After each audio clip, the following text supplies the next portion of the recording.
Bon, j'espère, Franck, tu connais déjà Packet Tracer, c'est un Oui, simulateur. Ça nous permettra de concevoir, de créer nos projets réseau.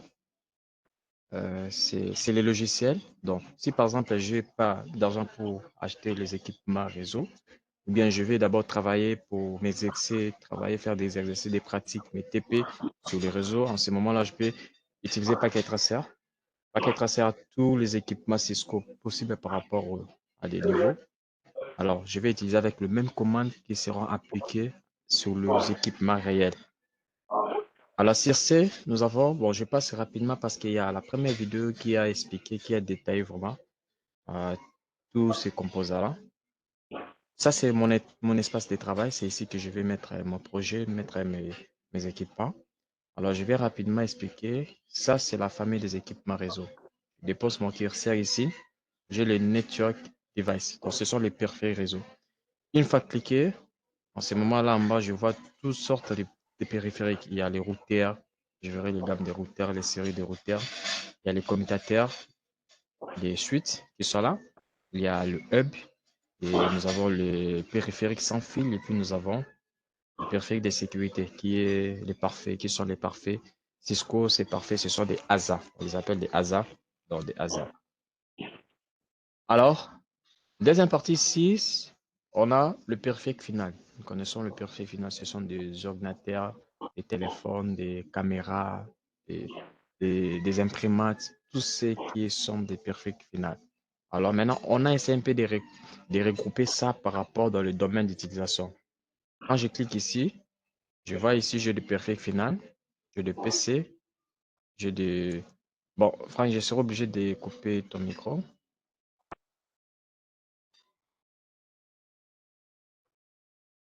Alors, nous avons le périphérique non, ici. Et ici, nous avons le PC, les laptops, les serveurs Meraki, les contrôleurs, des réseaux, beaucoup, tous les périphériques qu'on aura besoin à utiliser. Alors ici, nous avons le périphérique dans la domotique, parce que on a essayé de regrouper, il y a côté domotique, il y a côté des immeubles intelligents, il y a côté industriel, il y a côté, et puis, haute tension, tout ça ailleurs. Alors, je saute directement parce que ça, c'est pas intéressant pour l'instant. Je viens directement à la connexion. La connexion, ce sont comme des supports de transmission. Les supports de transmission sont des câbles, des types de connexion. Alors, nous avons les câbles coaxial, nous avons les câbles, pardon, console, les câbles console. On va voir l'importance des câbles console lorsqu'on va travailler ici. Nous avons les deux câbles ici, les câbles Ethernet droit et croisé. Nous avons la fibre optique, nous avons les câbles de RG11, par exemple, les câbles de téléphone. Nous avons les coaxiales, nous avons les deux câbles sériels. Dans la première vidéo, j'ai donné même les images de ces câbles-là. Et puis à la pratique, on va travailler avec les câbles. On verra les câbles console, son importance, tout ça. On verra, il y a même des câbles pour les ISB, les câbles pour l'Internet des objets, mais ce que nous, on va utiliser dans nos projets de console pour accéder aux équipements réseau, parce que c'est les câbles qui nous permettent d'accéder aux équipements réseau. Les deux câbles ici, droit et croisé, pour concevoir les réseaux. D'ailleurs, tout de suite, on va créer un réseau. Nous avons la fibre optique aussi, on va ajouter parce que ça fait partie des technologies d'actualité. Et les phones, bon, ça, on verra ça par rapport à un besoin si on pourra ajouter. Les céréales ici, on va travailler avec les céréales, pourquoi? Parce qu'on aura besoin de concevoir aussi des réseaux WAN. Parce que les câbles serrés, ça me permet d'avoir la connexion WAN. Alors rapidement, je vais concevoir un petit réseau. Vu que le deuxième chapitre parle de la configuration des systèmes iOS, je vais mettre un routeur, un commutateur. Je vais mettre là-bas, je conçois un petit réseau d'une salle. Par exemple, nous sommes à 20 personnes. Je vais concevoir un réseau.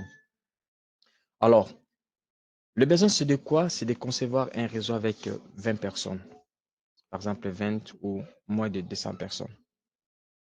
Je choisis, normalement, on n'aura que besoin du commutateur. Pourquoi on aura besoin du commutateur? Parce qu'il y a une différence entre un routeur et un commutateur. Vu que le réseau de 20 personnes que je vais concevoir, toutes ces 20 personnes-là seront tous dans le même réseau. Donc, on n'aura même pas besoin du routeur parce que le routeur va intervenir lorsqu'on aura besoin d'aller vers un autre réseau. C'est ça la différence du routeur. Le commutateur, il relie tout le monde dans le même réseau.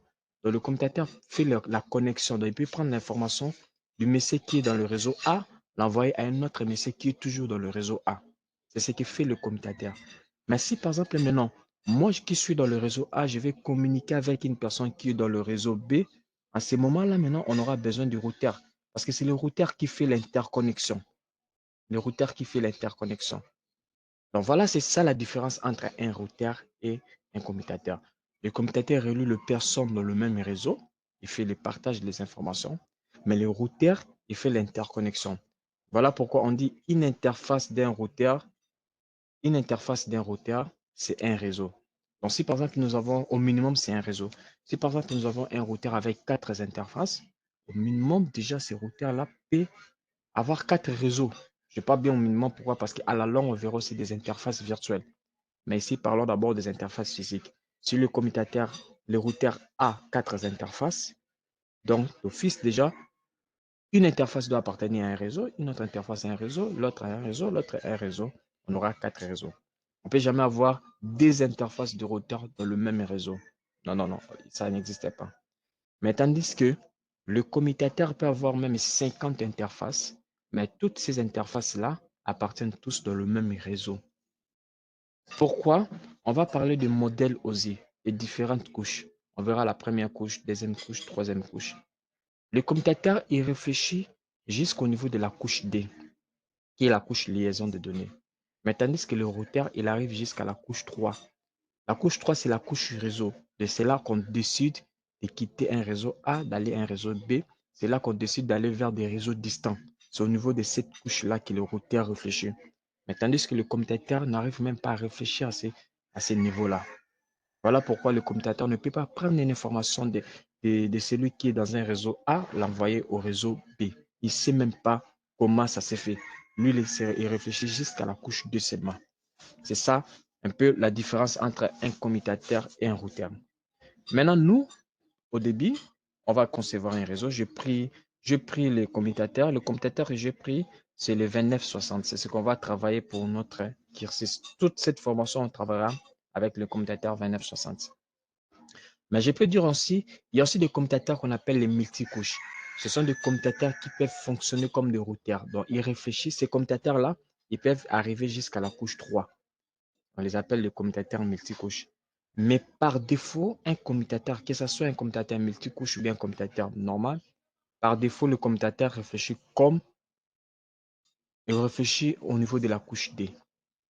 Si c'est un commutateur multicouche, à ce moment-là, on viendra maintenant appliquer à ce commutateur multicouche des fonctionnalités d'un commutateur multicouche. À ce moment-là, il peut réfléchir comme un routeur. Mais par défaut, un commutateur réfléchit comme il réfléchit à la couche D. Alors, je prends mon commutateur et puis je vais prendre le PC. Je prends le PC, je viens ici, je clique sur CTRL. Non, avant de cliquer sur CTRL, je sélectionne le PC, je le déplace ici. Je vais prendre le deuxième PC, je le déplace là-bas. Je vais prendre le troisième PC, je le déplace là-bas. Alors, je clique sur CTRL. Si par exemple j'ai autant de PC ajoutés, au lieu de revenir encore sélectionner les PC, je clique sur CTRL sans lâcher et puis je sélectionne les PC. Qu'est-ce qu'on va remarquer? Je peux déposer, je dépose toujours mon curseur. Au lieu de revenir encore faire les choix. Dans les choix déjà, maintenir. Alors j'ai pris combien? J'ai pris 6 PC. Bon, pour l'instant, pardon, 6 PC. Alors, quels sont les câbles que je vais utiliser? Ce sont les câbles droits que je vais utiliser, les câbles réseau. Pour brancher la connexion, je vais utiliser les câbles réseau. Les câbles droits, on a vu les câbles droits. Je vous ai présenté les câbles droits. C'est les deux câbles ici. Nous avons droit et croisé. La différence, c'est quoi? La différence, le câble droit, on l'utilise lorsqu'on veut connecter des appareils de nature différentes. Mais tandis que le croisé, ce sont des appareils qui font partie de la même nature. Quand je parle de nature, c'est comment? Comme le PC et le commutateur. C'est pas la même nature. Un commutateur n'est pas un PC. Alors du coup, je ne peux pas utiliser les câbles croisés, je dois utiliser les câbles 3 pour que la communication marche très bien. Maintenant, si je prends un commutateur avec un autre commutateur, là, c'est la même nature. Je ne peux pas utiliser les câbles 3, c'est les câbles croisés que je vais utiliser. Donc, c'est un peu ça. Alors, un PC, un serveur, c'est la même nature. Un routeur, Imparfait, c'est la même nature. Et 4 là font partie de la même nature. Donc, si nous prenons le PC, l'ordinateur, il fait partie de la même nature qu'un serveur. Donc, un serveur derrière, c'est un ordinateur. Il fait partie aussi de la même nature qu'un routeur. Il fait partie de la même nature aussi qu'un imparfait. Donc, les 4 là, si on veut les connecter, on ne va pas utiliser un câble droit, mais on va utiliser des câbles croisés parce qu'ils sont tous dans la même nature. Franck, jusque-là, ça va? Oui, oui, ça va, ça va, ça va. Ok, désolé, je vais un peu rapide parce que ce sont des notions qu'on a parlé à la scène vidéo. La scène vidéo va vraiment être éclaircie. Bon, j'ajoute pour que tu comprennes déjà à partir d'ici. Alors, je prends mon câble droit parce que c'est pas la même nature. Je clique ici, je viens, je mets dans la partie réseau. Je vois mon commutateur, c'est un commutateur Cisco qui a 24 ports. Donc, on commence par le premier port ici jusqu'à 24 ports. 24 ports. Et on voit les deux ports giga. On voit les 24 ports qui sont des fast. Les fast Internet, pourquoi? Parce que fast Internet et giga Internet, c'est juste la même chose. Mais la différence, c'est au niveau des débits. Le débit, c'est la quantité d'informations qu'on peut envoyer, ou bien on peut parler de débit, même la bande passante aussi. Donc, ici, parlons des bandes passantes. La bande passante, c'est la quantité d'informations que je peux envoyer par un support de transmission, donc par seconde. Voilà, bon, ça, c'est débit parce qu'il peut faire sortir des gigas. Donc, quand on parle de gigas, par exemple, 1000 bytes, 1000 octets, il peut faire sortir 1000 octets quand on parle de gigas. Tandis que les fast, il peut faire sortir jusqu'à dans des centaines de mégas. Donc, 100 mégas, je peux dire 100 mégabytes, il peut faire sortir. Donc, la différence, c'est à ce niveau-là. Donc, j'ai choisi par exemple Fast. Ça n'a pas de problème. Je viens ici, j'ai choisi Fast parce que mon PC, il peut faire sortir jusqu'à 100 mégas. On remarque que lorsqu'on arrive jusqu'à des gigas Ethernet, les gigas Ethernet, on va voir, c'est presque 1000 fois. Donc, la vitesse va augmenter encore. Alors, je mets encore ici dans le Fast. Je mets ici encore dans le Fast. Les numéros des interfaces, c'est moi-même qui choisis. Donc, je peux même brancher ici dans... Je viens brancher dans 17, c'est pas grave. C'est les numéros, mais c'est là. Soit juste bien ordonné. Maintenant, qu'est-ce que nous remarquons? Nous remarquons directement les interfaces de liaison deviennent app. On voit déjà les directions ici deviennent app. C'est ici, c'est en orange. Bientôt là, ça sera en vert. Voilà, on voit celui-là déjà, c'est en vert. Pourquoi? Déjà dans nos PC, que ce soit les laptops ou bien que ce soit des PC fixes, les cartes réseau, chaque carte réseau, c'est déjà activé. C'est déjà activé. Une fois on branche les câbles, la liaison est déjà là. C'est pareil aussi avec les commutateurs. Les commutateurs, les interfaces du commutateur, ce sont des interfaces qui sont déjà activées par défaut. Donc, je n'ai rien fait, j'ai juste branché les câbles directement. Je vois, il y a les LED qui sont déjà en vert. Pourquoi? Parce que les interfaces sont déjà activées. Les interfaces des Cisco, les commutateurs sont déjà activées. Mais si, par exemple, je prenais un routeur, le routeur qu'on va utiliser pour notre formation, c'est le routeur, la série 4000, 4321. Je prends le routeur 4321, je le mets ici. Alors, je prends les câbles toujours droit. Je vais brancher dans Giga. Je préfère utiliser les Giga. Et je viens ici. Je vois que le commutateur, le routeur aussi à Giga. Je branche là-bas. Je remarque que la liaison n'est pas verte, mais plutôt c'est rouge. Pourquoi rouge? Ça veut dire c'est désactivé. Pourquoi? L'interface du commutateur est activée par défaut. Mais comme l'interface du routeur est désactivée par défaut, donc la liaison ne peut pas être activée. Cette liaison est off, est down. Pourquoi? Parce que l'autre interface du commutateur, du routeur est désactivée. Vous pouvez remarquer ça. Je prends notre PC, je mets ce PC ici et je prends la liaison qui est là. Je prends la liaison ici, je débranche les câbles à partir de mon routeur. Je clique là, je débranche les câbles. Je débranche, bon. Je viens là, je débranche les câbles. Je viens avec le même câble, je le branche au PC. On remarque quoi? C'est maintenant vert. Et ici, c'est orange jusqu'à ce que ça sera vert. Pourquoi? Parce que le PC, son interface est activée. Mais tandis que le routeur, son interface est désactivée. Voilà pourquoi la liaison m'a donné rouge. Voilà pourquoi la liaison, ici, c'était pas vert, c'était rouge. Vérifions le commutateur. Ici, on va voir la liaison, ça sera vert parce que lorsqu'on branche, il faut un certain moment, c'est 60 secondes, et le périphérique doit réfléchir jusqu'à ce que la liaison sera verte. Voilà, on remarque que la liaison est verte. Pourquoi? Parce que les deux interfaces, que ce soit du PC, que ce soit du commutateur, sont activées. Voilà pourquoi la liaison doit être en vert. Mais si je débranche ces câbles, je viens brancher les câbles au commutateur, au routeur, ouf, c'est rouge. Donc, c'est un peu ça. Alors, je prends ce PC, je le mets à côté. J'ai câblé mon réseau, les réseaux de 6 personnes qui sont là. Alors, je veux que cette personne ici communique entre eux. Je veux qu'ils communiquent. Alors, qu'est-ce que je vais faire? Je ne peux même pas bouger le commutateur. Je ne touche même pas le commutateur. Je vais juste attribuer les adresses IP dans chaque PC selon le réseau. Je vais attribuer les adresses IP. On va remarquer qu'il y aura déjà communication. Alors, lorsqu'on aura communication, en ce moment-là maintenant, on verra maintenant comment configurer les équipements, le commutateur et puis le routeur pour autre chose. Dans la configuration, on verra c'est quoi les adresses IP parce que les adresses IP, c'est le protocole IP qui nous aide avec son système d'adressage, comment adresser le PC pour qu'il communique.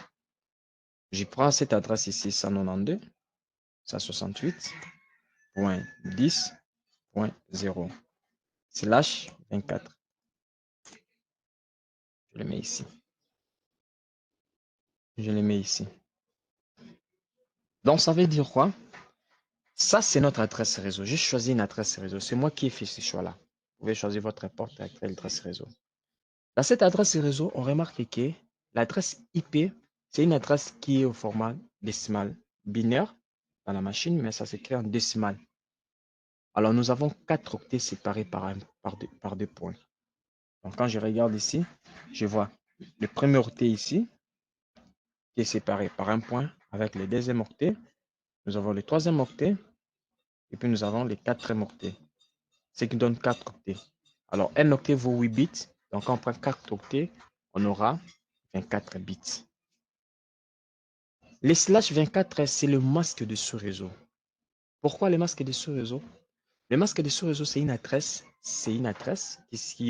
qui a 32 bits, mais son rôle n'est pas là pour identifier le PC dans le réseau. Non, non. L'adresse IP identifie le PC dans le réseau. C'est une adresse qu'on utilise pour identifier le PC dans le réseau. Donc, si on veut communiquer, on aura besoin de l'adresse de tel PC, de l'adresse de tel PC. Pourquoi? Parce que les PC sont identifiés par leurs adresses IP. C'est ça le rôle de l'adresse IP. Mais le masque de sous-réseau, c'est une adresse qui n'identifie pas le PC. Parce que le PC, ils ont déjà leur adresse qui leur identifie, c'est l'adresse IP. Le masque de sous-réseau, c'est une adresse qui accompagne toujours l'adresse IP. Le rôle, c'est de quoi? On nous dit dans l'adresse IP, nous avons deux parties. Nous avons une partie qui identifie le réseau et puis nous avons une partie qui identifie les individus. Donc cela veut dire quoi? On peut trouver le réseau, c'est comme une famille. Dans la famille, on peut avoir 50 personnes dans la famille, 2 personnes, 3, 4, 5, ça dépend. Et on n'a pas seulement une seule famille dans le monde, on a plusieurs familles. Alors pour faire la différence maintenant, dans cette famille ici, savoir ici, telle partie ici, si on veut savoir les personnes ici font partie de la même famille, donc ils doivent avoir le même ID, le même préfixe. Alors celui qui est en mesure de séparer, de faire cette distinction-là, c'est le masque des sous-réseaux. Voilà pourquoi le masque des sous-réseaux, il est là. Il nous dit quoi? Il dit slash 24. Le slash 24, ça veut dire quoi? Comme cette adresse IPv4 a 32 bits, nous allons prendre seulement le 24 premier bit. C'est ça, les 3 octets. Si tous les PC ont le même 3 octets, donc cela veut dire que tous ces PC-là font partie du même réseau. Mais si je retrouve par exemple un autre PC qui a cette adresse 192.168.11. Je mets par exemple point 3. Donc, je dirais quoi? Celui-ci, il n'est pas... Donc, je mets 0 parce que je fais la différence des 0. Je dis cette adresse ici, ce n'est pas la même adresse que l'autre. Pourquoi? Parce que ce n'est pas le même réseau. Parce que ici, les slash 24 nous dit, je mets slash 24, les slash 24, on remarque qu'il y a une différence entre slash 24 et slash 24 d'ici. Ici, slash 24, on a un 10 dedans et ici, on a un 11. Dans les trois premiers octets. Je rappelle, un octet vaut 8 bits. Quand on a trois premiers octets, on a 24 premiers octets et 24 premiers bits. Donc, remarque que ce n'est pas le même réseau. Dans ces réseaux ici, on peut retrouver des personnes 192, 168.10.1, 192.168.10.2 jusqu'à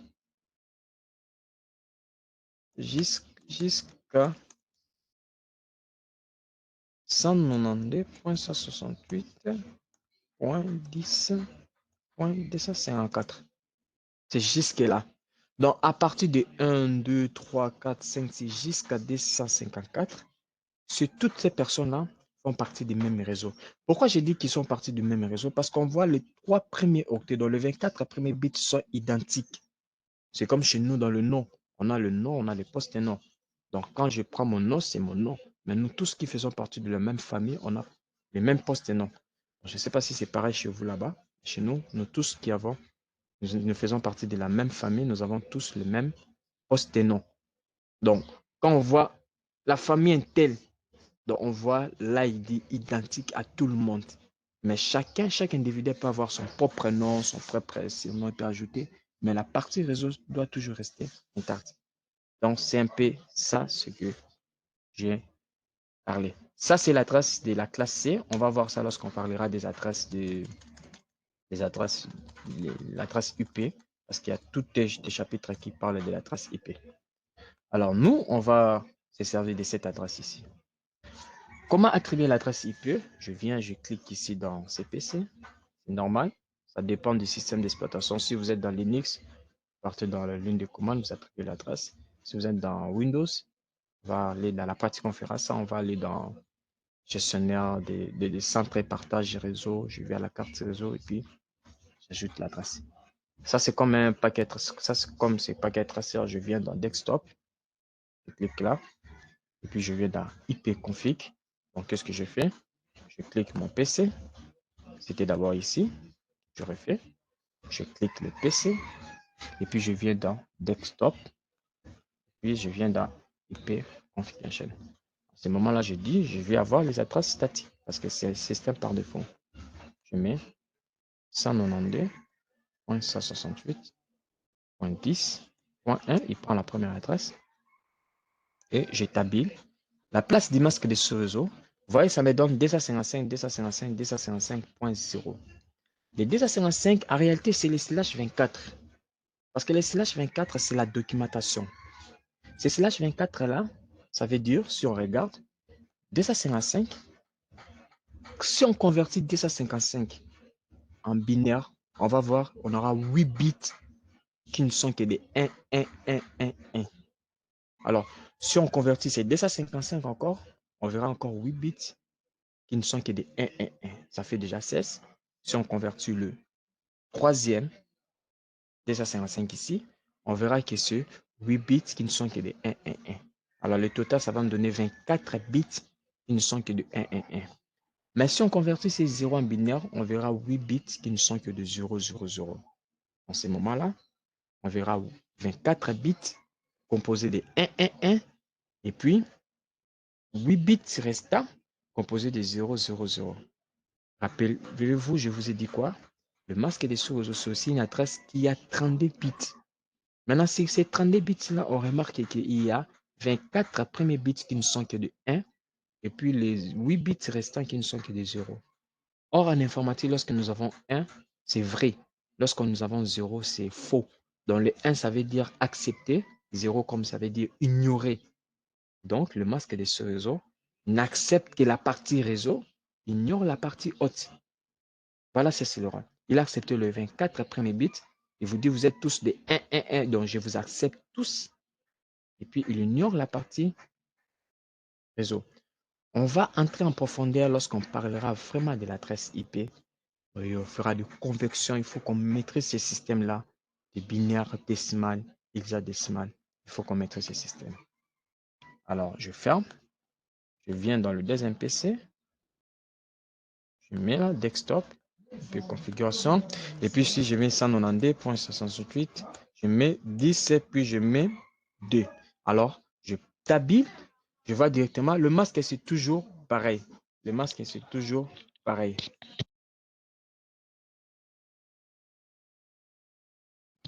Alors, je clique encore ici pour le troisième PC. Je viens là. Je viens. Donc, le système reconnaît le masque déjà par défaut. Je mets 192.68.10.3. Je viens. Une fois cliqué, il reconnaît directement. Alors, je ferme. Donc, on ne peut pas avoir une adresse avec dans le 2 PC. Non, non. Ça va créer un conflit d'adresse. On aura un conflit d'adresse. Deux PC ne peuvent pas partager la même adresse. Ça ne peut pas exister. Imaginez vous-même dans le numéro de téléphone, on peut pas. On est RTL, RTL ou bien on est Vodacom, Vodacom. Mais on se retrouve des personnes avec le même numéro. Non, non, ça n'existait pas. Donc, chacun doit avoir sa propre adresse. Chacun doit avoir son propre numéro. Je vais essayer de commettre une erreur. 192.68.10.4. J'ai mis 4. Ah bon, 4, c'est... J'ai mis 3. J'ai mis 3. Et quand je passe, le système me dit, cette adresse est déjà utilisée. Donc, je ne peux pas l'y appliquer. Ah ouais.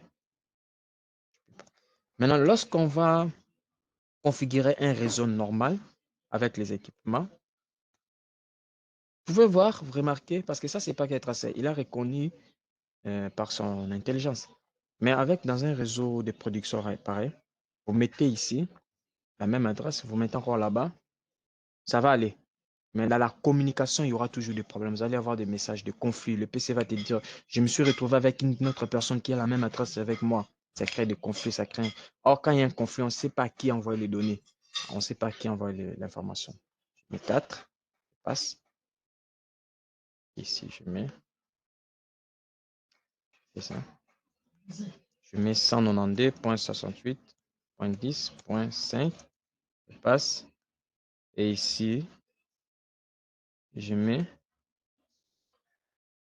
192.168.10.6. J'établis et puis c'est bon. J'ai conçu mon réseau. Ça, c'est déjà bon. C'est déjà très bon. Il y a déjà communication dans le réseau. J'ai déjà conçu mon réseau et ils sont là. Alors, pour vérifier que mon réseau communique, il faut que je teste les réseaux. Parce qu'on ne peut pas concevoir quelque chose pareil. Vous n'avez même pas testé puis vous partez. Non, il faut tester les réseaux. Alors, pour tester les réseaux, on se sert d'un outil qu'on appelle le ping, la commande ping, la commande P-I-N-G, ping. C'est la commande ping. Cette commande nous permet de tester la connectivité d'un PC à un autre PC. Donc, on doit vérifier d'abord que le PC ici peut communiquer avec l'autre. Si vous avez la connectivité, à ce moment-là, vous pouvez faire tout. Il y aura un moment où on va parler de cette commande ici et on va parler du protocole qui utilise cette commande. Parce qu'il utilise le protocole ICMP. On en parlera. Alors, comment pinguer? Ça se fait même dans le PC normal, dans n'importe quel PC. Même chez moi ici, je peux pinguer, je suis en communication. Je viens ici, je clique ce PC ici. Je viens, je suis dans desktop et puis je viens dans la ligne des commandes. Ça sera aussi pareil chez nous dans le PC Windows. Vous partez dans le MSD, donc vous mettez 30 commandes, cliquez là-bas. Si vous êtes connecté, je vois la ligne de commande, l'invite de commande qui est là. Je saisis la commande ping et puis je saisis l'adresse du PC auquel je vais tester ma connectivité. Je prends par exemple 192.168.10.3. Je teste. Voilà, je vois que la connexion passe. Ils disent quoi? Nous avons envoyé ici, nous avons envoyé 4 paquets, nous avons reçu pas 4, on a perdu 0. Donc, c'est que c'est 5 sur 5. Il y a eu 4 paquets qui ont été envoyés et il y a eu 5 qui ont été arrivés. On a reçu. Donc, on a perdu 0. Donc, c'est qu'il y a communication. Quand nous voyons le message pareil, c'est qu'il y a communication. Ça, c'est déjà bon. La réponse from 3. Les 3 a répondu, il a répondu, il a répondu, il a répondu. Je vais essayer encore avec 5. Ping. Là, comment je peux mettre un majuscule, minuscule, c'est pas grave. Ping. 192. 168.10.2. Je mets 2. Ouf, ça passe. Le 2 répond. Le 2 répond. Ça marche très bien. Alors, je ferme. Je vais commettre une erreur d'ajouter ce monsieur ici. Or, le monsieur ici fait partie d'un autre réseau. Je le mets dans ce réseau ici. Je mets 192.168.11.0/24. Je le mets dans ces réseaux-là. Alors, je prends les câbles, je branche ici. Je mets là. Alors, je viens lui attribuer une adresse IP. Je viens à desktop, je viens à IP configuration. 192.168.11.1. Tabulation, les masques, c'est toujours 24 après mes bits qui sont la partie réseau. Alors, j'attends qu'il soit en vert. Et puis, j'ajoute encore un autre PC qui sera toujours dans le même réseau que le Messie ici. Je l'ajoute ici. Je lui ajoute ici. Et je viens lui ajouter là-bas. 192.168.11.2.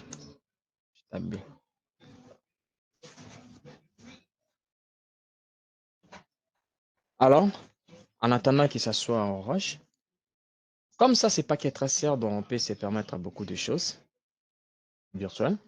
Au lieu à chaque fois que je viens ici dans chaque PC, je viens ici dans le vide de commande, je mets ping, je mets espace, l'adresse 192.168 plus 10 plus 1, non pas plus, point 1. Au lieu de faire tout ça, on peut rapidement sélectionner cette enveloppe ici. Je regarde cette enveloppe. Cette enveloppe, en quelque sorte, c'est l'enveloppe pour tester. Je sélectionne cette enveloppe et je viens cliquer dans le PC qui veut vérifier la connectivité. Je clique ici, je viens cliquer là-bas. Donc, je vais commencer ici. Donc, je viens cliquer là-bas. C'est comme si j'accédais dans ce PC. Je mets l'adresse IP de ce PC ici pour vérifier la connectivité. Une fois cliqué, je vois directement la réponse qui me dit ici, successful. Le PC 0 a envoyé le PC 1. En réalité, c'est ce PC ici parce que l'air nom, c'est le PC 0. Je peux afficher l'air nom. J'affiche les noms pour qu'il envoie. Afficher les noms. Voilà. Vous voyez, c'est PC 0 qui est le PC 1. Il me dit le PC 0 a pingé le PC 1, c'est successful. Je supprime. Je peux encore essayer. Le PC 1 ici.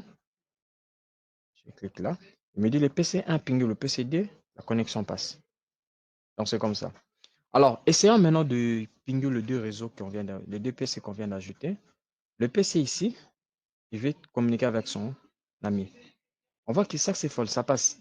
PC7 communique avec PC6, ça passe. Ça passe parce qu'ils sont dans le même réseau. Ils sont dans le même réseau. Mais si lui, il veut communiquer avec celui-là, ça ne va pas passer. Même si on insistait, ça ne va pas passer. Parce que le commutateur, il ne comprend pas. Il dit, mais je ne sais pas vous séparer. Je ne sais pas vous séparer. Ça ne va pas passer. Donc, impossible. Pourquoi? Le commutateur dit, toi, tu es dans, dans un réseau A. Lui, là, il est dans un réseau B. Il ne sait même pas comment prendre l'information du réseau A, l'envoyer au réseau. Ça ne va même pas passer. À ce moment-là, on aura besoin de routeur. Il faut que le routeur intervienne. Le routeur, maintenant, on va débrancher ce PC ici. On va le brancher à côté. Alors, je vais prendre maintenant un commutateur. Notre commutateur, je le mets ici. Je mets là-bas. On peut même vérifier ici. Je viens vérifier ici. Ping. Je mets ping 192.168.10.1. Impossible. Quel message on verra? On dit tamot. Pourquoi? Parce que la requête est expirée. La requête n'a pas atteint la destination. Cameroun, toujours. Cameroun. Vérifie.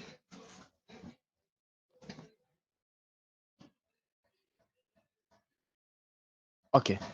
Donc, il dit, nous avons envoyé 4 paquets, on a reçu 0, on a perdu 4. Bon, c'est qu'il y a tout, vraiment un échec. Parce que le commutateur est là. Bon, on verra s'il y a une autre raison aussi, parce qu'on n'a pas configuré la passerelle par défaut. Ça, c'est d'ailleurs la première raison. Et puis, même si on configure la passerelle par défaut, le commutateur ne saura rien. Parce que le commutateur ne peut pas prendre une information du réseau A, l'envoyer au réseau B. C'est lui qui a traité ça sur les routeurs. Alors, je débranche ces câbles-là ici. Je les branche dans ces commutateurs ici. Je débranche toi, je dis toi, quitte là-bas, viens te mettre ici. Je sépare deux réseaux à part. Deux réseaux à part. Je vous mets ici. Et puis, je viens brancher le commutateur avec le routeur en giga 00 et ici. Alors, nous avons créé deux réseaux ici locaux et nous avons créé notre réseau. Maintenant, on va faire l'interconnexion de ces réseaux-là. Alors, pour faire l'interconnexion de ces réseaux, il faut configurer le routeur. Maintenant, avant de configurer le routeur, bon, pas avant, on peut configurer directement le routeur. Et on nous apprend aussi que nous avons des commutateurs qui sont là, qui sont des commutateurs manageables, donc des commutateurs qu'on peut configurer. Alors, comment maintenant accéder pour configurer à ces commutateurs? Bon, Franck, je ne sais pas si tu as une question, tu peux Bon, j'ai poser. aucune question. J'ai aucune question. Il n'y a pas de question. Alors, Mm. on met une pause. En attendant, je prends une pause même de 3 minutes. Je prends un peu d'eau. Et puis, on... OK. Continue pour la deuxième partie. Comment configurer maintenant les équipements Cisco? La partie ici, je peux mettre ça aussi là-dessus. Alors, parlons d'abord des systèmes d'exploitation. Nous savons que l'ordinateur, c'est un appareil informatique qui a deux parties. La partie hardware et puis la partie software. Les software, nous avons des applications. Mais pour que les applications contrôlent, pour que l'utilisateur de l'homme contrôle l'ordinateur, on se sert des systèmes d'exploitation. Donc, c'est grâce au noyau du système d'exploitation qu'on arrive à contrôler le, le matériel, les hardware. Donc, c'est ça vraiment, c'est grâce au système d'exploitation que nous, les humains, nous arrivons à contrôler les hardware. Alors, ces systèmes d'exploitation, on remarque qu'ils nous donnent des interfaces. Il y a l'interface ligne de commande et puis il y a l'interface graphique. Parce que l'interface, c'est comme une porte que moi, l'homme, je peux dialoguer avec la machine. En réalité, dans l'ordinateur, c'est pas tout ce qu'on voit là. En réalité, dans l'ordinateur, même si quand je clique ici, je vois, je viens partie physique, je vois, c'est l'unité centrale. C'est pas l'écran, c'est l'unité centrale. C'est l'unité centrale parce que c'est lui qui a tout le traitement de données. Il a tout le composant que l'ordinateur a. Alors, pour que maintenant, on voie et on fasse entrer nos informations, on aura besoin des périphériques d'entrée et de sortie, comme l'écran, qui est un périphérique de sortie qui va afficher les données traitées par l'ordinateur, il affiche, et puis le clavier, la souris, qui vont faire entrer les informations dans l'ordinateur. C'est ça là. Mais c'est lui qui traite, c'est lui qui réfléchit, c'est lui qui fait tout sur l'unité centrale. C'est comme ça. L'interface graphique, c'est une interface où on voit les icônes telles que ça, c'est une interface graphique. L'interface ligne de commande, c'est une interface où on dialogue avec l'ordinateur qu'avec les tests, c'est tout. Il n'y a pas d'icône, il n'y a pas de souris, c'est seulement les claviers qui travaillent là-bas.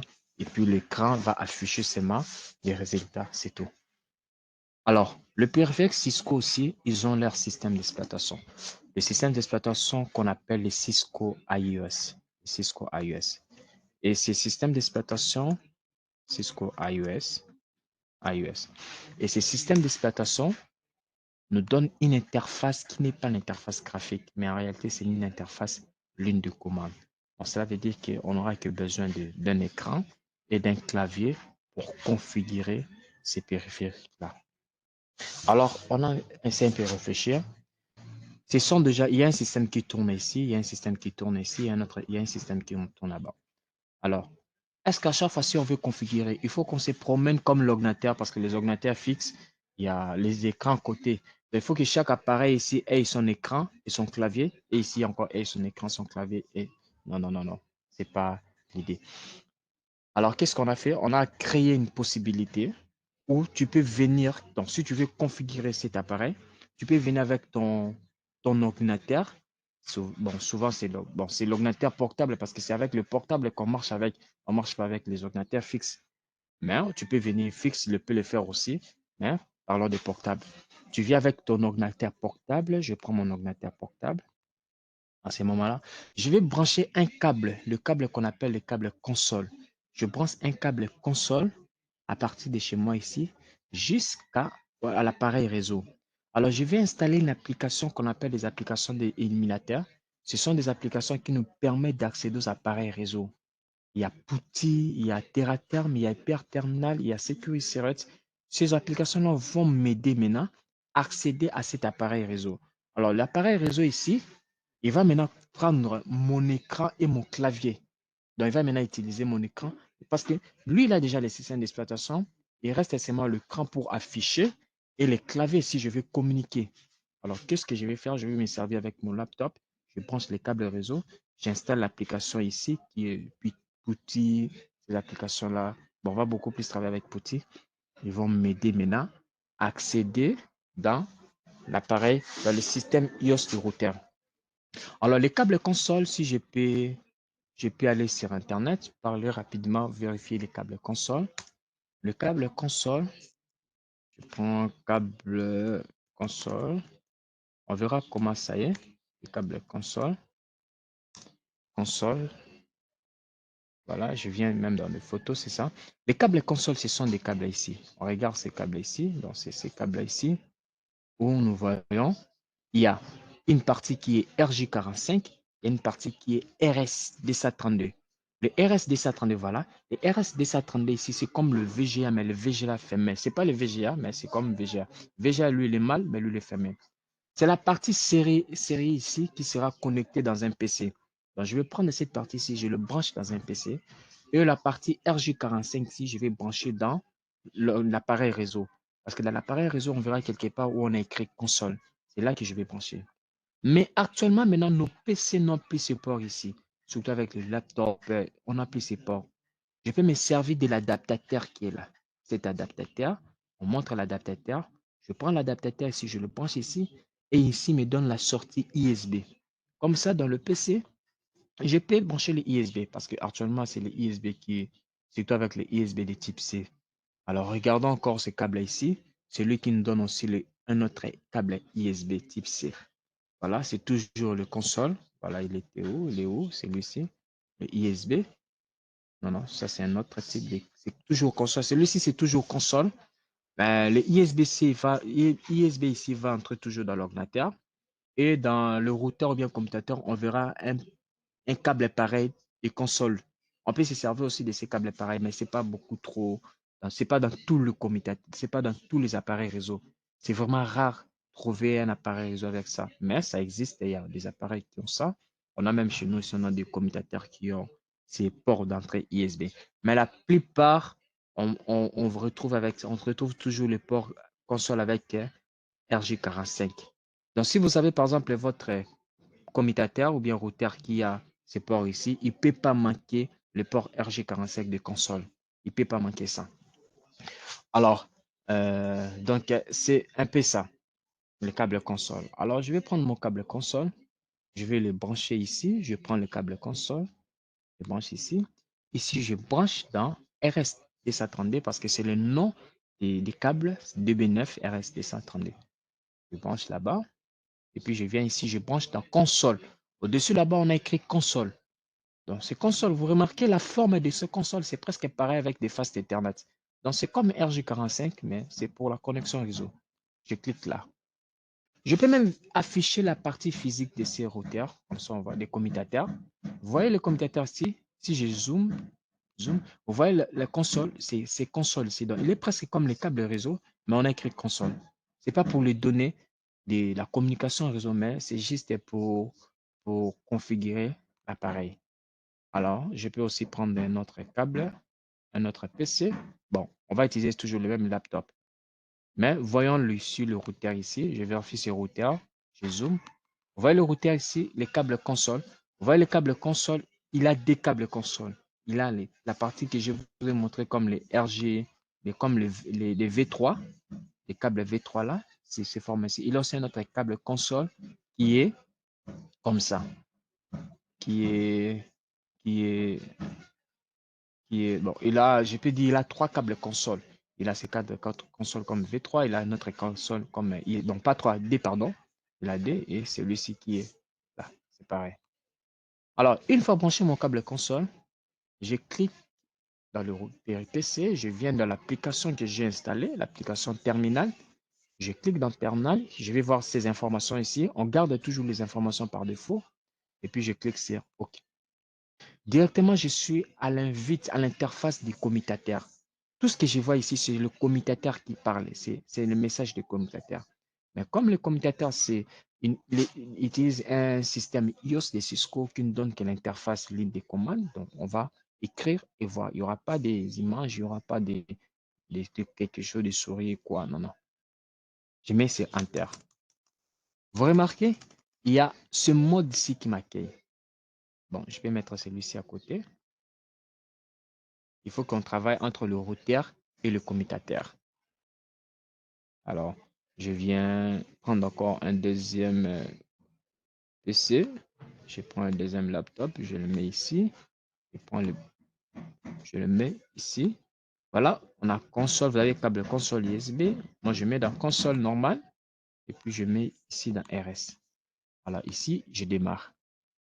Desktop, je viens, terminal, je viens là. Voilà, le routeur, je vois celui-ci. Je mets ça ici. Je clique là. Je le mets ici, à côté. Quand on appuie ici, c'est pour que l'image reste toujours là. Bon, dommage ici, ça ne marche pas. Moi, j'utilise Chrome. Avec Chrome, j'ai des problèmes beaucoup avec Packet Tracer. Voilà. J'essaie de le mettre ici. Je le mets ici. Puis je le mets un peu ici. On va essayer un peu de travailler sur les deux côtés. Voilà, je clique là. Je clique ici, ça marche. Alors, ça, c'est le commutateur. Ça, c'est le routeur. Le commutateur nous ramène directement à cette invite ici. Mais le routeur nous pose d'abord une question. Le routeur, il veut d'abord dialoguer. C'est comme ça qu'il est le routeur. On peut retrouver aussi d'autres commutateurs qui peuvent nous poser ces questions-là. Alors, quand à chaque fois on retrouve ces questions ici, il faut répondre toujours par non. Je dis non, je ne peux pas, je ne vais pas. Parce que quand je dialogue avec celui-ci, en fait, c'est lui qui va me proposer des configurations à faire. Or, moi, je suis venu commander, configurer. Ce n'est pas lui qui doit me proposer. Alors, je dis non, ce n'est pas toi. Je dis non, je refuse. Alors, qu'est-ce qu'on remarque? On retrouve dans le même invite entre le routeur et le commutateur. Si vous regardez, c'est pareil. Il y a le nom du commutateur et l'invite qui est le signe là. Et puis, le nom, c'est pareil. Alors, ces deux modes ici, ce sont, donc pas les deux modes, parce que c'est le même mode dans deux appareils différents. Nous retrouvons deux modes d'accueil. Je prends le test. Nous retrouvons deux modes d'accueil. Nous retrouvons des modes d'accueil. Le deux modes d'accueil, c'est le mode où on a ce signe-là ici, ce signe ici supérieur. Je peux trouver ça où dans mon Windows ici. Bon, dans mon Chrome ici, il y a un peu, le clavier un peu compliqué. Je mets le nom seulement, c'est le mode utilisateur. Utilisateur. Et puis nous avons le mode privilégié.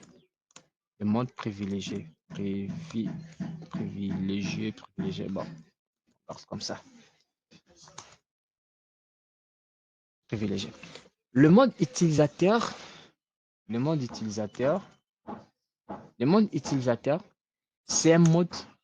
Les deux modes ici, que ce soit utilisateur et privilégié, ce sont des modes d'accueil. Privilégié, je crois. C'est un truc pareil.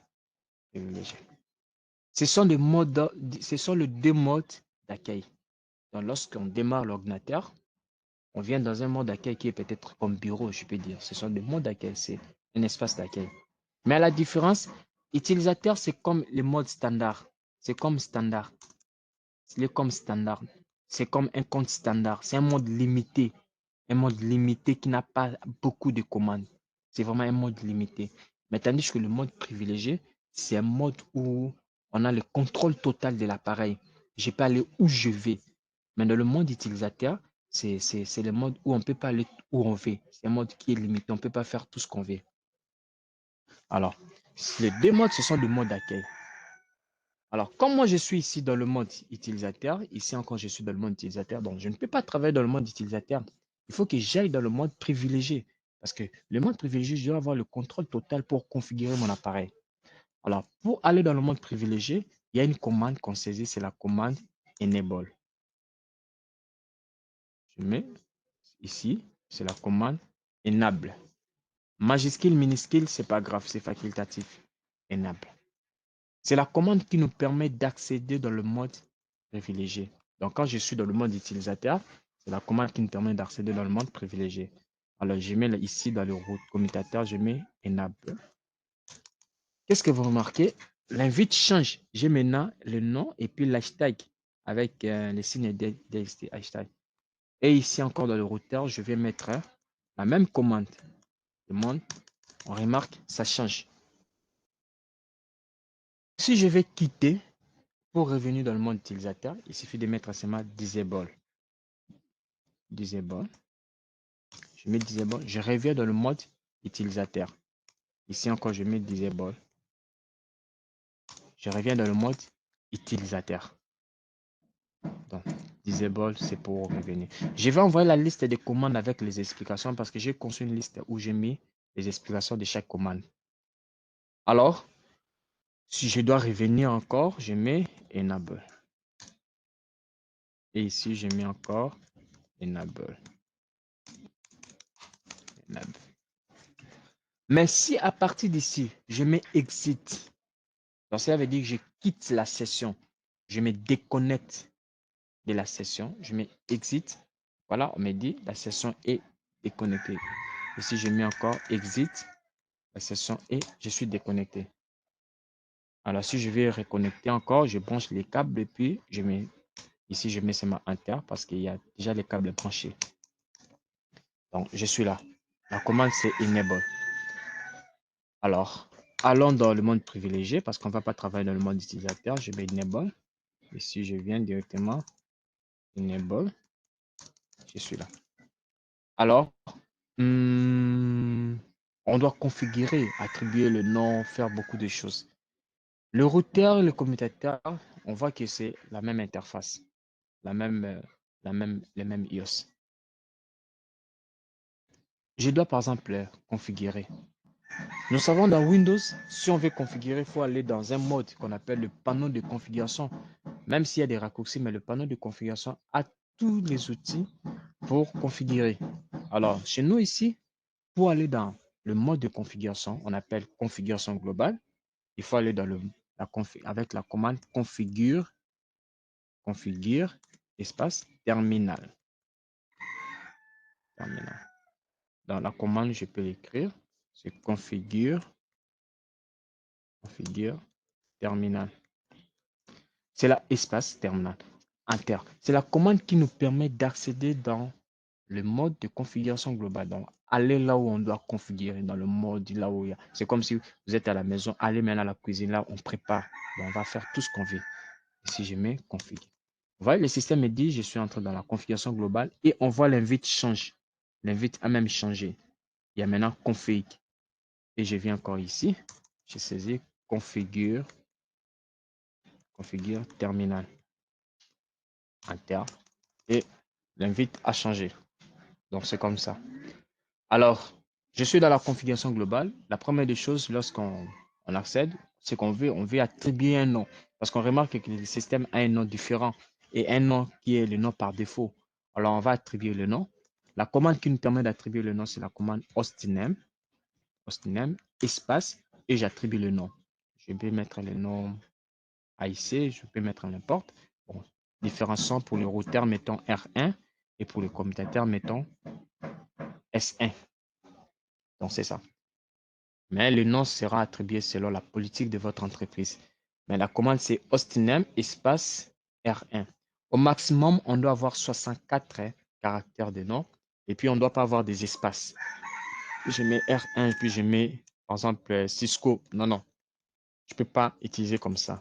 Le nom peut commencer par des lettres et finir par des chiffres. Ce n'est pas grave. On peut utiliser des sous-traits. J'utilise des sous-traits. Je mets Cisco à la place d'espace.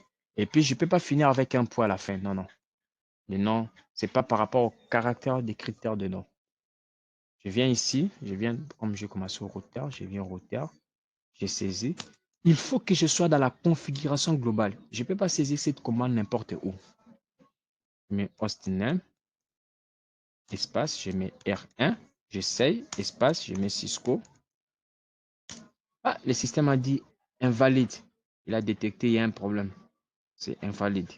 Ah, j'ai compris que j'ai mal saisi mon nom. Je mets hostname, espace, je mets R1, sous-tiré. Je peux mettre stéréo sous-tiré, c'est pas grave. Cisco. Enter. Il a accepté. R1 Cisco. Et ici, je viens mettre encore hostname. Facultatif, majuscule, minuscule, c'est facultatif. J'essaie la majuscule. Hostname. Hostname. Je mets S1 sous-tiré Cisco. Il a accepté. Donc, on peut utiliser le commande majuscule, minuscule, ce n'est pas une obligation. Mais si on met un mot de passe en majuscule, ce mot de passe là doit être en majuscule. C'est comme ça. Alors, j'ai configuré le nom, j'ai attribué le nom. La deuxième des choses, on va un peu réfléchir. Lorsque nous sommes entrés comme un utilisateur. On a quitté l'utilisateur pour aller dans le privilégié. Mais quand même, on doit sécuriser cette entrée-là, cette porte-là. Tu viens comme un utilisateur, tu veux accéder comme un administrateur, il faut qu'il te demande le mot de passe. Il faut qu'il te demande vraiment le mot de passe. Alors, à ce moment-là, on doit saisir maintenant le mot de passe de l'utilisateur au privilégié. Alors, la commande, c'est enable. Je mets enable. Secret, c'est toujours la commande. Enable, c'est la commande. Le secret, c'est le chiffrement. Donc, je veux que ce mot de passe soit chiffré. Je ne veux pas que le mot de passe soit lisible lorsqu'on affiche les configurations qu'on a eu à faire. Il m'affiche le mot de passe lisible. Non, non. Je veux que ce mot de passe soit chiffré. Il me chiffre les mots de passe. Donc, je dis enable, secret, et puis je mets le mot de passe. Le mot de passe, vous pouvez choisir. Ce qu'on va utiliser pour la formation, c'est classe. Classe en anglais, pardon. Classe. Donc, la commande, c'est enable secret. Enable secret, c'est le chiffrement. Classe. Alors, je mets ici enable secret et je mets classe. Classe. Enter. Et ici encore, je mets enable secret. Vous voyez que le commande marche de pair. Que ce soit ici, que ce soit là-bas, c'est pareil. Classe. Enter. Alors, on va essayer si ça marchait. Je vais revenir avant. Alors, pour revenir, il faut utiliser exit. Exit lorsqu'on est dans d'autres modes.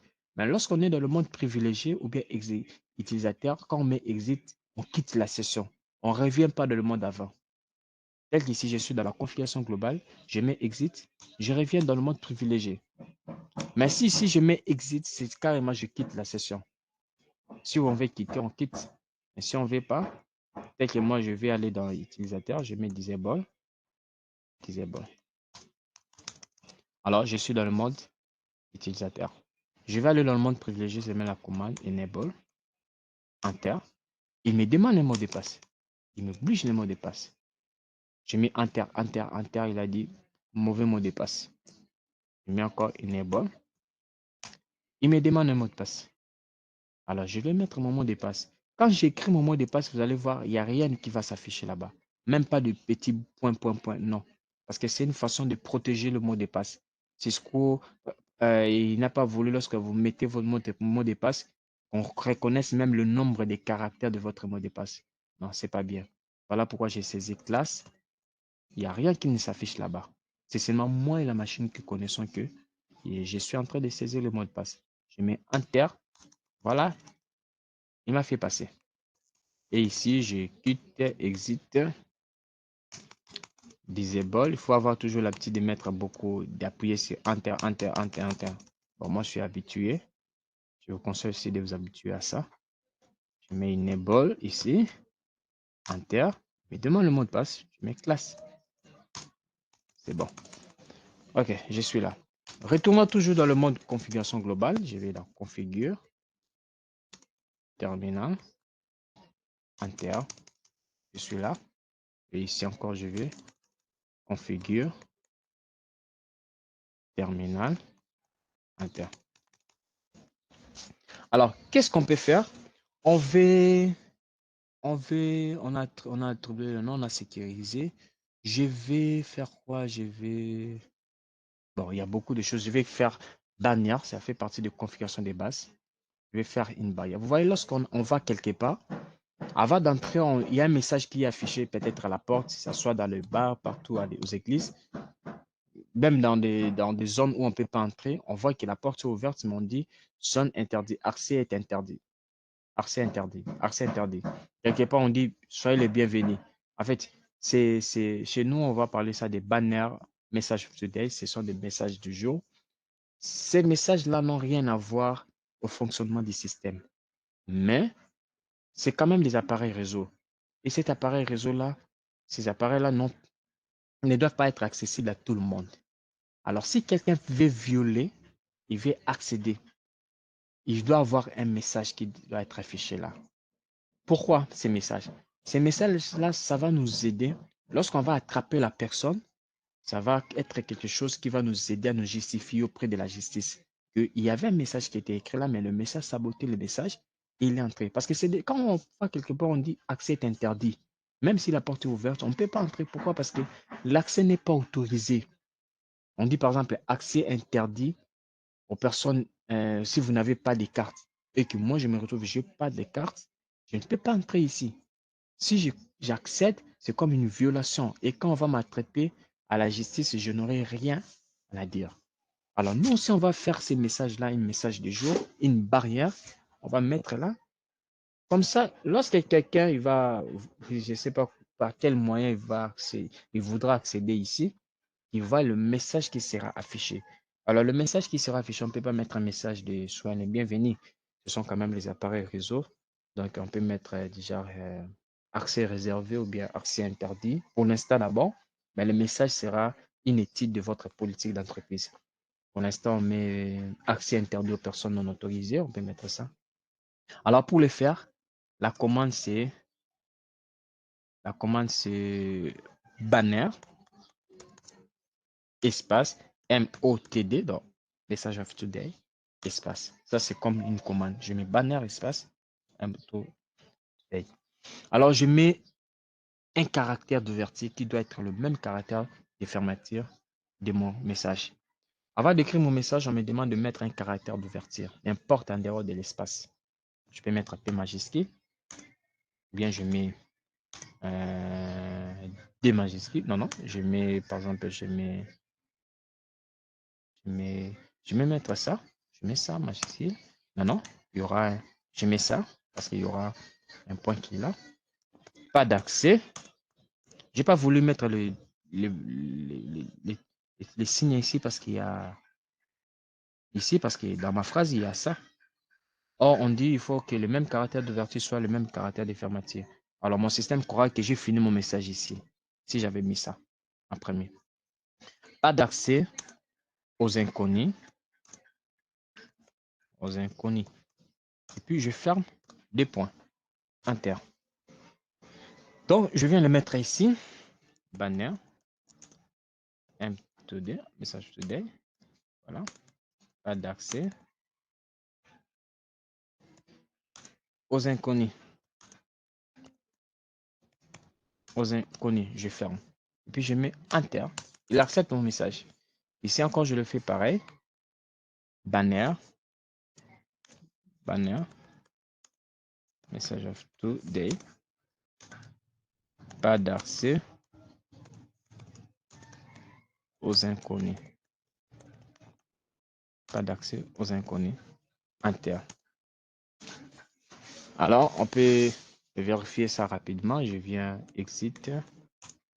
Je quitte la session. Quand je quitte la session, j'ai quitté la session. Quand je mets Enter, vous voyez, il y a un message qui s'affiche là-bas. Pas d'accès aux inconnus. Avec le temps, je vais vous montrer comment arranger ces messages-là pour que ce soit beaucoup lisible. Que ce soit vraiment lisible. On n'a pas d'accès aux inconnus. Alors, je retourne. Enable. Je mets classe. Configure. Terminal. Maintenant, il y a encore beaucoup de commandes on va faire. Pour l'instant, je vais vous donner la raison après. Mais pour l'instant, désactivons la recherche à DNS parce que c'est quelque chose que lorsqu'on n'utilise pas, il faut désactiver. Ça me brille pourquoi. Bon, je vais vous montrer rapidement. Je suis ici. Par exemple, au lieu de saisir la bonne commande, configure, j'ai saisi par exemple une mauvaise commande. Mauvaise commande. Ah, j'ai saisi une mauvaise commande. Alors, le système a dit quoi? Il fait la traduction de cette mauvaise commande en lançant une diffusion, en cherchant les serveurs DNS, les serveurs des données de domaine. Maintenant, ça m'a bloqué. Je ne sais plus quoi faire. Je mets Enter, ça m'a bloqué. Il me bloque. Je fais Enter, il me bloque. Enter. Mais pourquoi il m'a bloqué? Donc, jusqu'à ce que je dois attendre, patienter. Pourquoi? Comme par défaut, il y a un serveur DNS qui est activé. J'ai mal saisi la commande. Le système, le iOS, il a créé qu'il y a une interprétation de cette commande-là. Alors, il a lancé la diffusion en cherchant les serveurs DNS. On va parler des serveurs DNS, c'est quoi? Les serveurs DNS, c'est celui qui map, qui, par exemple, il prend, par exemple, vous voyez l'adresse IP quand on va à google.com. En réalité, les machines ne communiquent pas avec google.com. Ils cherchent plutôt l'adresse de ces Google-là. Alors, le système, il croit que cette mauvaise commande-là, c'est un mappage de quelque chose qui est connu quelque part. Voilà, il a lancé la diffusion. Ah, voilà. Ça m'a pris presque une minute. Le problème, c'est quoi? Il lance la diffusion. Or, le fait de lancer la diffusion, c'est consommer la bande passante pour quelque chose qui est inutile, quelque chose qui a été commis par erreur. Donc, lancer la bande passante, c'est mobiliser des ressources. Les cerveaux, les processeurs, la mémoire RAM, tout ça là, c'est inutilement. Alors, on conseille, lorsqu'on n'utilise pas les serveurs DNS, il faut les désactiver. Alors, je dois les désactiver. C'est toujours dans le mode configuration globale. Configure, terminal. Je dois désactiver ça avec la commande no IP domaine, domaine, domaine, tirer, lookup. Lookup. Donc, pas de recherche DNS. Je viens encore ici désactiver. No IP, donc pas de recherche, no IP domaine, tirer, lookup. Je les désactive. Donc, je saisis la commande ici pour que vous compreniez, c'est no IP domaine, espace, domaine, tirer, lookup. C'est ça la commande. Alors, je peux revenir dans le mode privilégié. J'ai saisi la mauvaise commande. J'essaie de saisir la mauvaise commande.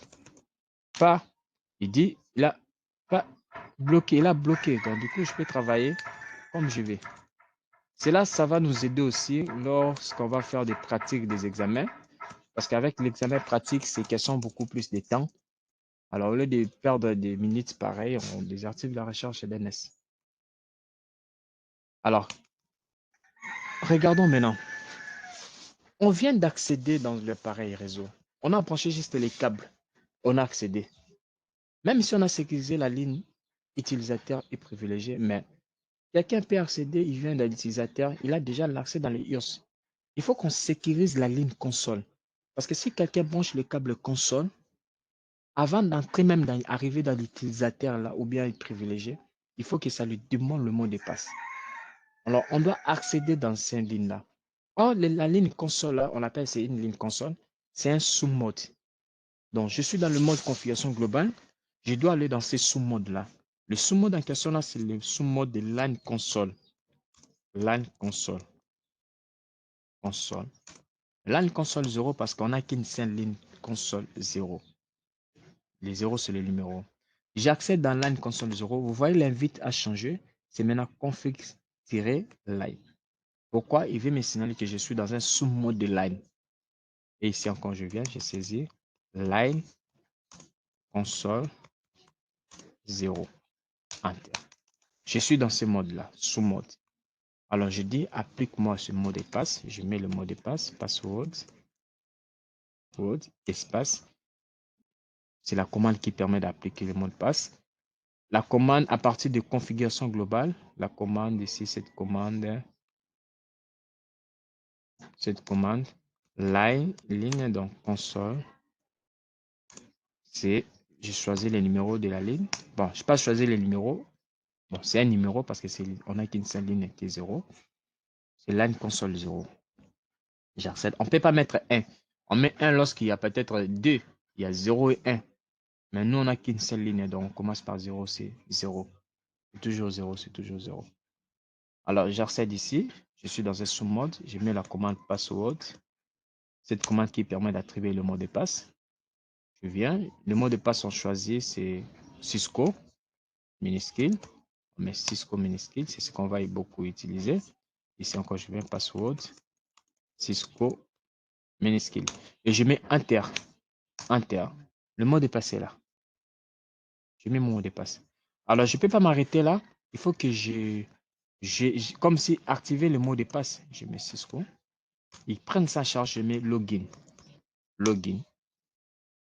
Pour qu'ils prennent ça en charge. Parce que si vous ne mettez pas login, même si on redémarre, ça ne va pas nous demander le mot de passe. Et ici, je viens login. Alors, je vais essayer de me déconnecter. Essayons de nous déconnecter. Je suis ici, je mets exit. Je reviens en arrière, non?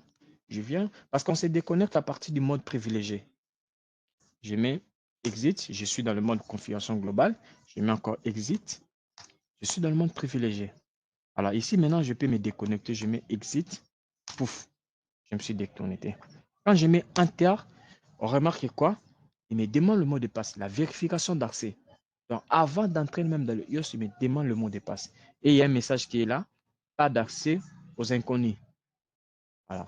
Moi, je ne suis pas inconnu, je suis administrateur. Je vais saisir le mot de passe des consoles que je viens d'appliquer. Je mets Cisco. Enter. Voilà, je suis dans le mode utilisateur. Je dis non, je ne peux pas travailler dans ce mode. Je vais dans le mode privilégié. Je mets Enable.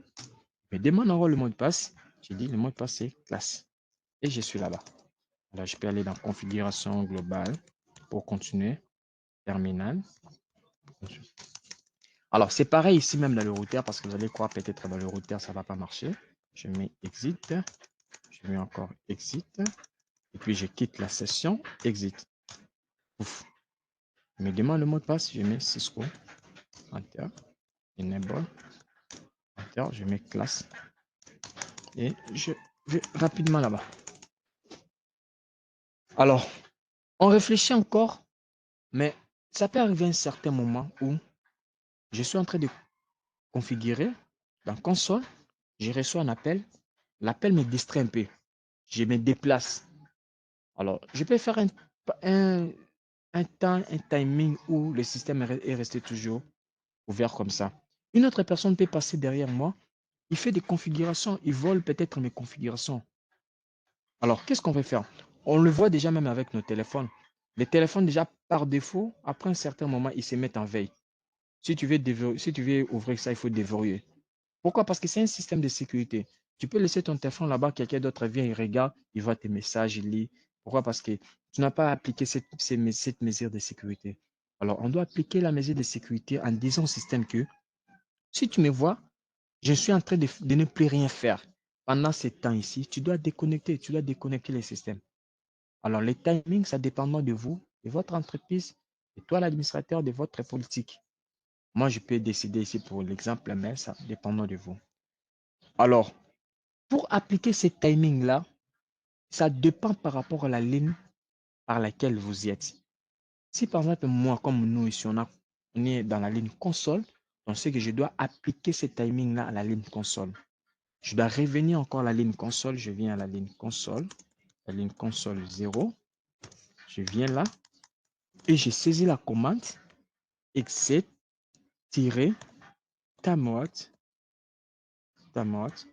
Je lui dis, si par exemple tu remarques que Je ne fais rien pendant un certain moment. Pendant quel moment? Les zéros ici en premier, c'est les minutes. Si je mets 60, c'est 67 minutes. Si je mets 5, c'est 5 minutes. Donc, ce que je mets en premier, c'est d'abord les minutes. Moi, je veux qu'on essaye d'abord par rapport pour voir l'effet de la commande. Je mets 0 minutes et puis je mets 10 secondes. On a par exemple 10 secondes. Donc, il y a les minutes, espace, secondes. Si je veux par exemple 15 minutes et 20 secondes, je mets 15, espace, 20. Donc, 15 minutes, 20 secondes. Mais moi, je vais seulement 10 minutes, je mets 0 minutes et 10 secondes. Regardons, je mets Enter. Comptons 1, 2, 3, 4, 5, 6, 7, 8, 9, voilà, 10. Il m'a déconnecté automatiquement parce qu'il sait que je lui ai dit après 10 secondes, si je ne fais rien, tu me déconnectes. Alors, quand je viendrai maintenant, je mets Enter, il m'oblige le mot de passe de LAN console. Avant d'entrer, il faut mot de passe. Alors, moi qui suis administrateur, je viendrai directement, je dis, je connais. Enter, enable, Enter, je mets mes mots de passe. Puis je mets config. Bon, je vais modifier hein, parce que 10 secondes, c'était mappé. Console, je mets 0. Alors, si je vais modifier la commande, je réponds toujours la même commande avec les nouvelles instructions maintenant. Time out. Je mets par exemple 2 minutes, puis... Bon, 2 minutes seulement. On met 2 minutes. Je mets Enter. 2 minutes. Et puis, je peux le faire aussi ici. Je viens dans la ligne console. La ligne console. 0. Je mets un exit. Exit. Time out 2 minutes. Alors, on peut quitter. On reste toujours dans la configuration globale. On quitte. On est dans la configuration globale. Maintenant, on vient nous apprendre que nos périphériques que nous utilisons, on peut accéder de deux manières. L'accès console, qui est l'accès physique. Vous avez vu l'accès console? C'est un accès où je me déplace, je prends mon câble console, je viens de là où il y a, dans le data center, salle des serveurs, là où il y a des équipements réseau, je pense pour accéder. Maintenant, essayons maintenant. Et si par exemple l'appareil est aux États-Unis, je serai obligé à chaque fois de prendre le vol? Non, non, non, non. On dit qu'il y a un autre accès qu'on appelle l'accès à distance. Cet accès-là dépend de la connectivité de ton réseau. Donc, cet accès-là va dépendre de quoi? Vous voyez mon réseau qui est là. Au lieu de venir avec le câble pareil, non. Mais comme le PC ici, quand ils ont un réseau avec l'appareil ici, ils pourront déjà, par exemple, c'est moi qui suis ici. C'est moi qui utilise les PCC. Au lieu de venir à chaque fois dans la salle des serveurs pour configurer, je peux à partir des distances, à partir du réseau que j'ai avec mon appareil, j'accède dans l'appareil ici à distance. On appelle ça des accès à distance, des terminals à distance, voilà, des terminals à distance, c'est non, des accès à distance. Mais console, c'est un câble qui n'est pas au-delà de 2 mètres. C'est 1 mètre presque. Alors, lui, si l'appareil, par exemple, vous êtes en limité, l'appareil est à Matadi, vous serez obligé d'aller à Matadi pour, vous êtes à Kinshasa, vous serez obligé d'aller à Matadi pour configurer votre budget. Mais, les accès à distance, peu importe l'appareil où il est, la seule condition, il faut que ton PC arrive à pinguer seulement l'appareil auquel tu veux accéder. Si le ping marche, on pourra maintenant se servir de ces connectivités-là pour accéder. Alors, l'accès à distance, on verra ça, il utilise des protocoles, il utilise le protocole SSH et puis le protocole Telnet. Mais pour l'instant, on va pas, bon, on va faire ça, on va travailler Telnet aujourd'hui, mais je vais rapidement configurer le routeur. Bon, pour le commutateur, bon, je mets la dernière commande parce qu'on doit enregistrer. Voilà, j'ai déjà fait 2 minutes. Waouh. Vous voyez, il nous a déconnecté. Alors, je vais déconnecter. Je vais accéder d'abord Cisco Enable. Pour enregistrer, il faut être dans le mode privilégié, dans le mode accueil privilégié. Donc, je suis privilégié, donc je suis dans le mode accueil, toujours privilégié. J'ai saisi la commande copie, espace, copie, running,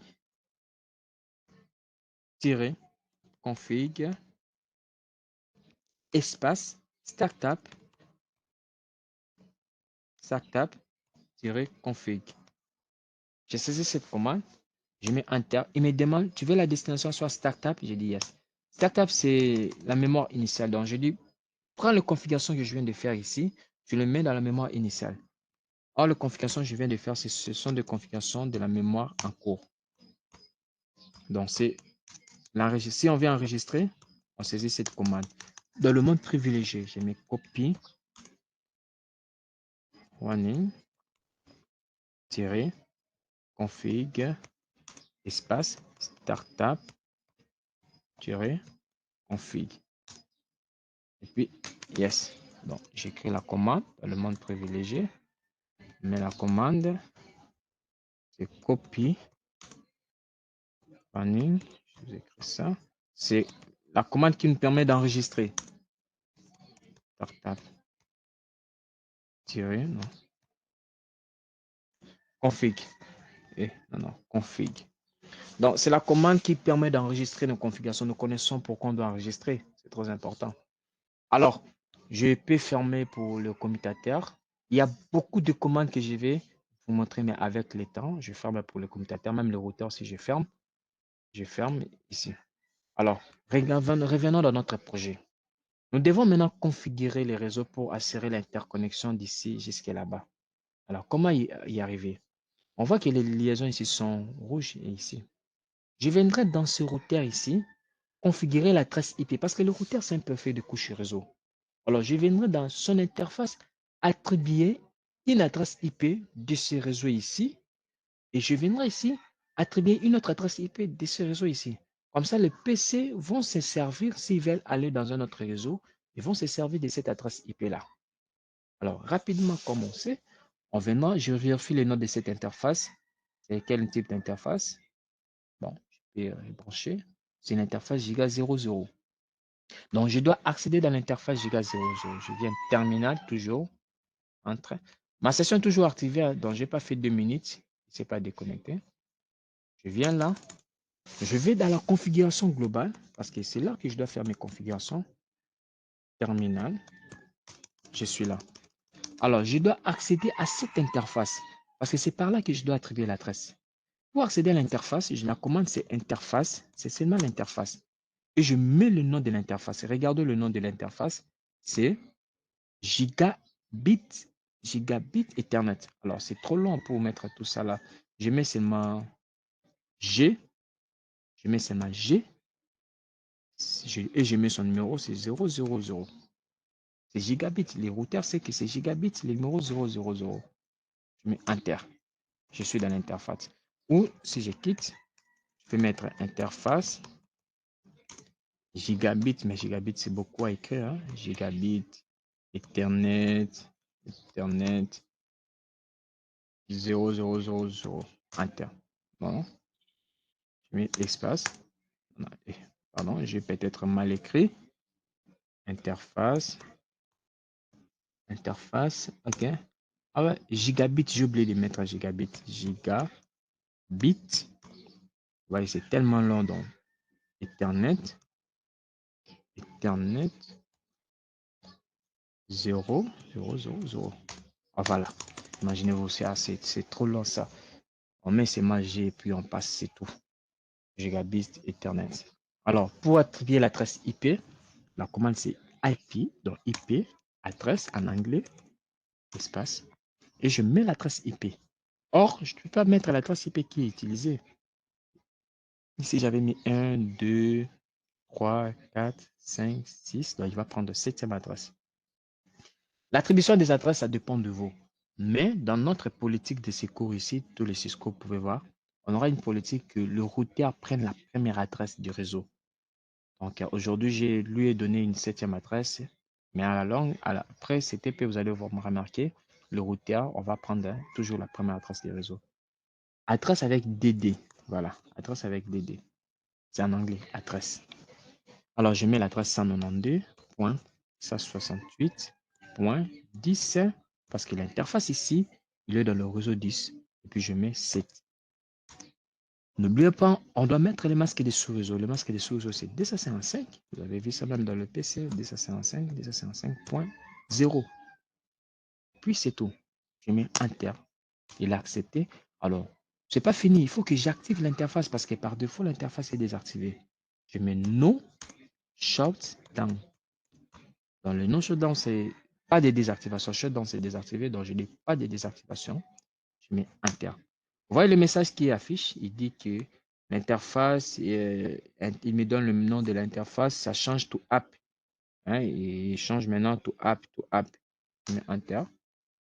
Alors, qu'est-ce qu'on remarque? On voit que l'interface est maintenant en vert. Il est en vert. Donc, on attend que l'autre est là et il soit en vert. Alors, c'est fini. Je viens encore dans cette interface ici, c'est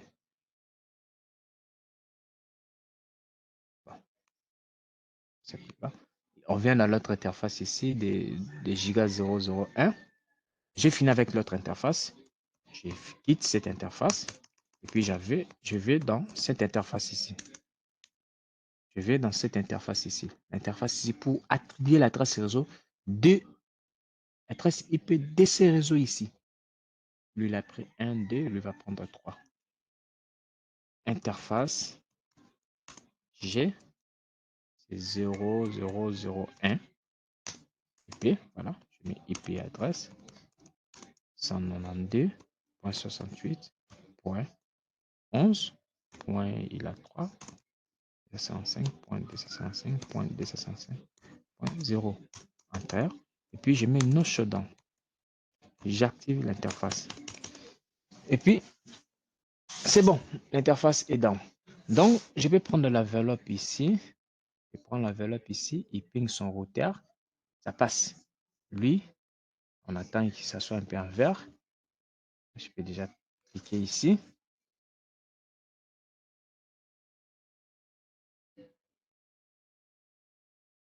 On attend. Bon, ça fait 60 secondes. Alors, dans le chapitre qui vient, on va voir comment, pendant ces temps-ci, qu'est-ce qui se passe. Voilà. Et ça, c'est vrai. Mais, ça ne garantit pas l'interconnexion d'ici. Il n'y aura pas la connexion de ce réseau vers l'autre. Pourquoi?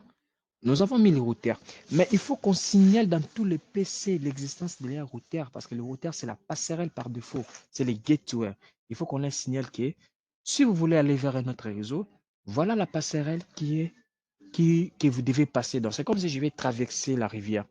Quand on traverse la rivière, on cherche par exemple le pont. Donc, je suis à limité industriel. Je vais aller dans ceux qui connaissent Kinshasa, je vais aller dans résidentiel. Il y a la passerelle qui est là, les ponts. Donc, je dois d'abord localiser les ponts pour traverser. Donc, le routeur, c'est comme un appareil qui nous permet de traverser ces réseaux à notre réseau. Donc, je dois signaler. Alors, pour ceux qui sont connectés dans cette interface, ils savent que nous sommes dans le réseau 10.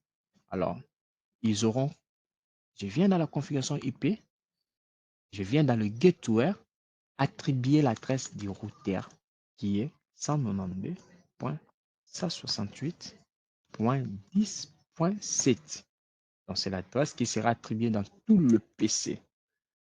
Je viens ici. Je viens ici. Je viens ici. Donc, je fais que de copier-coller. Je les attribue dans le gateway. Et tous doivent avoir le même gateway parce que c'est le même routeur. C'est leur routeur. Je mets là. Attends, le routeur a 7. Oui, il a 7. Je viens ici. Je viens ici. Je viens ici. Bon, je laisse les deux là. Et ici, je vais leur informer de leur réseau, de cette interface, pas de l'autre interface, parce qu'ils ne connaissent pas l'autre interface. Nous ne connaissons pas du bout de l'autre bout. Nous connaissons seulement la passerelle de notre côté ici, dans ce côté ici. Alors, il a quelle adresse? Il a 3. Alors, je vais leur informer de la passerelle, de l'existence du routeur qui est 3. 192.68.11.3. Alors, Enter. Pardon, pas Enter, j'enregistre. Copie, pardon. Je viens ici. Je copie. Alors, on peut essayer. Lorsque lui quitte là-bas, je viens ici. Ça peut prendre un problème pour un débit. On réessaie encore, parce que le premier ping vers d'autres réseaux, ça pose souvent un premier problème. On réessaie. Vous voyez, c'est ça, c'est fort. Il y a maintenant connexion. Je viens ici, à l'autre, ça passe. Donc, on peut communiquer avec d'autres réseaux. Pourquoi? Parce que on connaît maintenant le routeur. Mais tandis que les deux qui n'ont pas la passerelle, ils ne sauront pas communiquer. Ils ne sauront pas communiquer. Impossible. On ne peut pas passer. Je refais encore. On ne peut pas passer. Même si l'opération, on refait, on commence de ce côté ici, ça ne va pas aller. Il n'y aura pas communication. Parce qu'ils ne connaissent pas leur passerelle. Vous demandez à quelqu'un de traverser parce qu'il ne voit même pas le pont. Il ne connaît pas où mon pont, comment je vais traverser. Vous voulez que je meure dans ce type. Donc, c'est un peu ça, l'interconnexion. Avec le temps, je vais ajouter le configuration. Maintenant, qu'est-ce qu'on va faire? On va essayer maintenant d'accéder à distance parce que nous avons configuré l'accès à distance. Non, je n'ai pas configuré ça.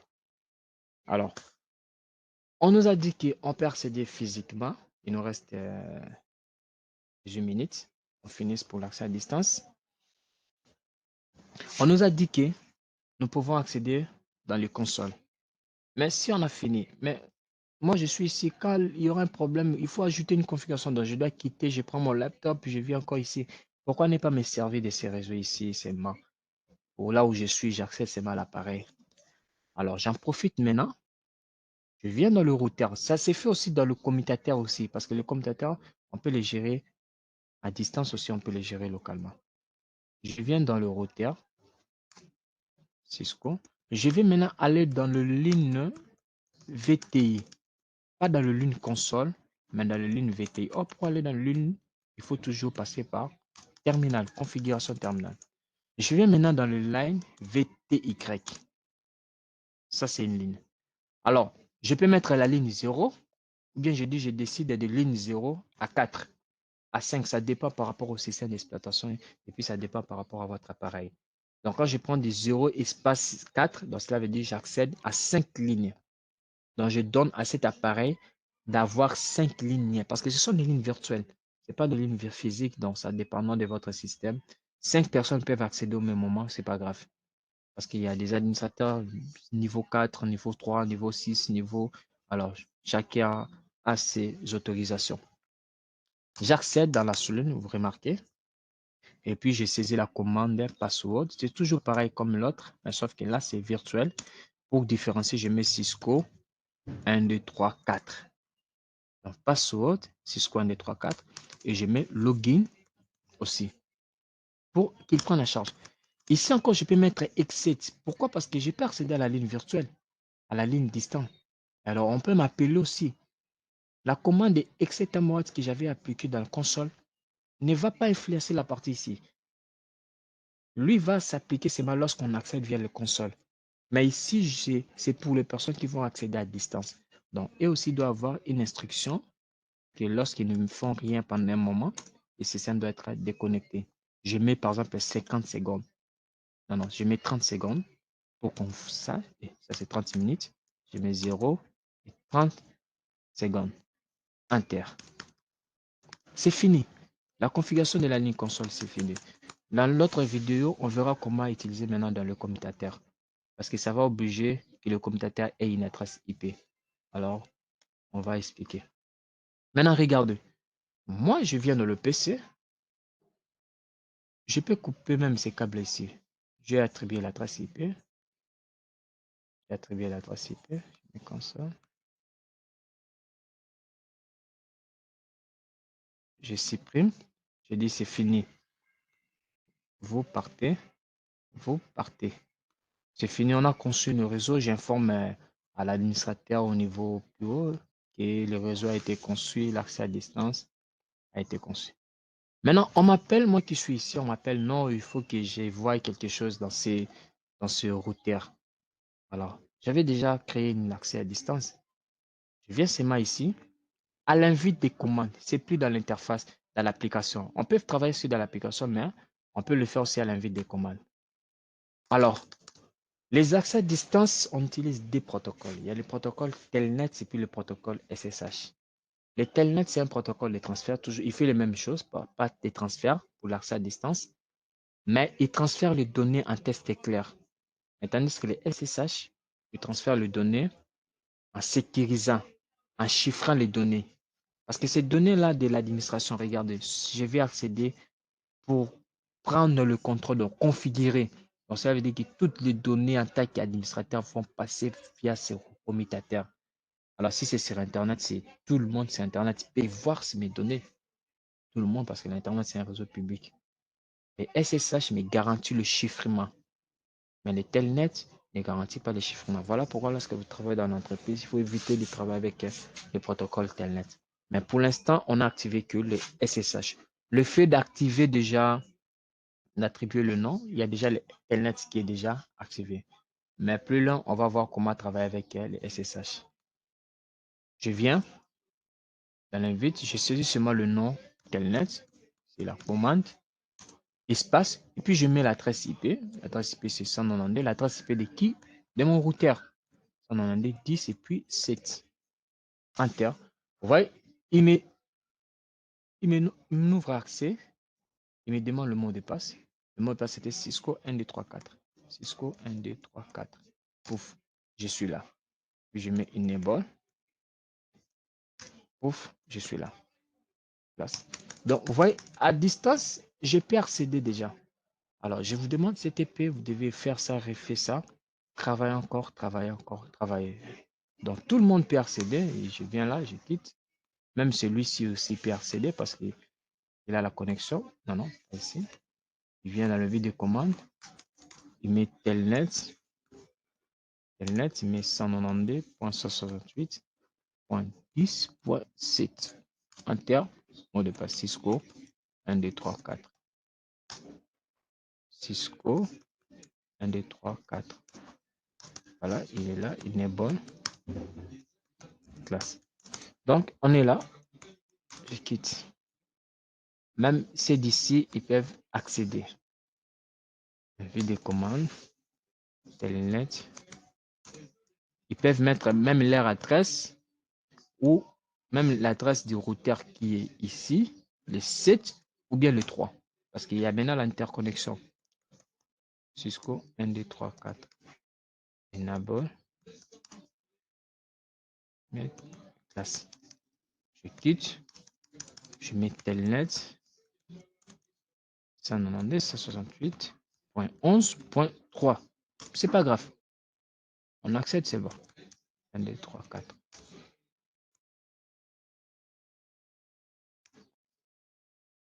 Et je suis là. Je peux tout faire configurer. Donc, ça, c'est l'accès à distance qu'on a vu. On a créé un petit réseau. Celui-ci, même l'autre, ils peuvent accéder par cette adresse ou bien par l'autre adresse. Parce qu'il y a déjà l'interconnexion.